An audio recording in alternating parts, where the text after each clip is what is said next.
The Saudi-U.S. summit held yesterday in Riyadh was chaired by His Royal Highness the Saudi Crown Prince Mohammed bin Salman bin Abdulaziz Al Saud on behalf of the custodian of the two holy mosques, King Salman bin Abdulaziz Al Saud, King of the Kingdom of Saudi Arabia, and U.S. President Donald Trump on his first trip since assuming office for a second term.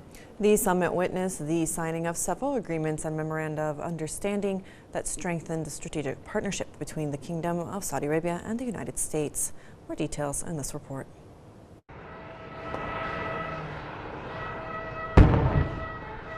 President Donald Trump arrived in Saudi Arabia, beginning a three-nation visit to the region and the first international trip of his second administration. Saudi Arabia is the first stop on a four-day trip to the Middle East, followed by a visit to Qatar and the United Arab Emirates later this week, where the focus will be signing business agreements with the three countries.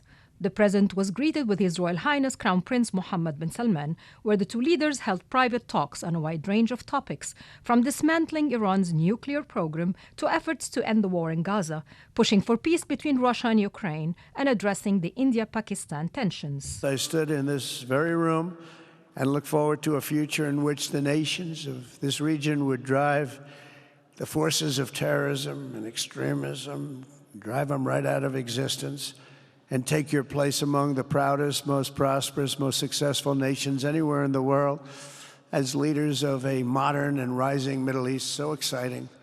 Deals reached between the two countries included investments in artificial intelligence companies and energy production, as well as multi-billion-dollar arms purchase from the U.S. weapons manufacturers. President Trump attracted high-profile business leaders to Riyadh for a U.S.-Saudi investment forum. Defense contractors, bankers, and artificial intelligence entrepreneurs gathered to attend the summit in the kingdom.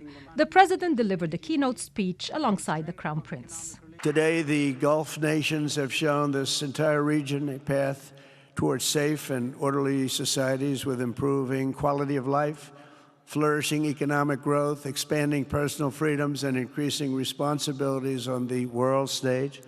After so many decades of conflict, finally it is within our grasp to reach the future that generations before us could only dream about, a land of peace, safety, harmony, opportunity, innovation, and achievement right here in the Middle East. So beautiful. It's such a beautiful thing that's happening, I guess. Donald Trump and Saudi Crown Prince Mohammed bin Salman signed a strategic economic partnership agreement between the two countries in a ceremony at the Royal Palace in Riyadh. The visit to the Gulf states comes at a crucial moment for diplomacy, as U.S. officials work quickly to make trade deals following Trump's sweeping tariffs. President Trump, embarking on the first major international trip of his second term, strived to shore up relations with key allies in the Middle East and prove his might as a dealmaker on the world stage as he aims to tackle multiple crises and conflicts across the region. Dalia Al-Komi, Kuwait television correspondent, reporting from Washington.